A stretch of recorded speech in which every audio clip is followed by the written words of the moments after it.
सावंतवाडीच्या जनतेला आम्ही आव्हान करतोय, जे काय सावंतवाडीचं एक महान प्रतिष्ठाचं कोकणातील कोकणामध्ये सावंतवाडी शहर म्हटलं की लोकांना एक आकर्षण होतं आणि त्या शहराचं आज विद्रवीकरण चाललेलं आहे।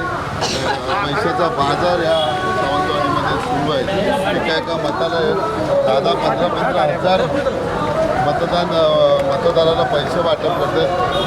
आम्ही मतदाराला विनंती करतो आहे की खरोखर जर हे पैसे तुम्हाला दिले पुढच्या 5 वर्षामध्ये तुमचा जो काही निधी आहे तो खाण्याचा प्रयत्न करणार, त्यात दिलेले पैसे वसूल करणार ते पण सामान्य माणसाचे जनमानसाचे नगराध्यक्ष आहेत त्यांना आपण जास्तीत जास्त मताने निवडून द्यावे आणि धनशक्तीचा पूर्ण सुपाडा करावा अशी त्यांना आव्हान करतो। 100% आमचा विजय असेल, कोणाला आम्ही उतरवणार, कारण ह्या करताना शहराचा विकास करत असताना योग्य व्यक्ती ह्या ठिकाणी आम्ही उमेदवार म्हणून दिलेला आहे। आणि ज्या पद्धतीने गेली अनेक वर्ष सत्ता असताना, कारण ज्या पद्धतीने आज भाजप बोलतोय की आमच्याकडे पण सत्ता तुमच्याचकडे होती, सत्ता तुमच्याकडे असताना तुमच्या राज्य सरकार असेल केंद्र सरकार तुमच्याकडे होतं, मग तुम्ही विकास करण्यात अपयश आणि आता पुन्हा सगळा तुम्हाला सत्ता द्या कशा कुठच्या तोंडाने बोलताय।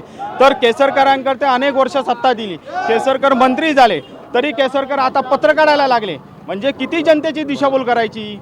आज केसरकर इकडे सगळीकडे फिरतात आणि सांगतात मी आजारी आहे, मी फिरू शकत नाही। ह्या कुठच्या आता केसरकरांनी एवढं खोटं आता बोलू नये, तब्येतीचं कारण देऊ नये। केसरकरांना अपयश दिसायला लागलं आहे आणि त्याच्यामुळे मला वाटतं नक्कीच विजय आमचा आहे। सीमाताई ज्या पद्धतीने सगळ्या शहराचा विकास करतील, सर्व समाज घटकांना एकत्र घेऊन करतील आणि आज खरं अर्थानं सीमाताई ह्या प्रत्येकाला आपल्या घरातली व्यक्ती म्हणून वाटते, त्यामुळे विजय आमचा आहे आणि या शहराचा विकास हाच आम्हीच करणार हे नक्की आहे। सावंतवाडीची जनता सुज्ञ आहे।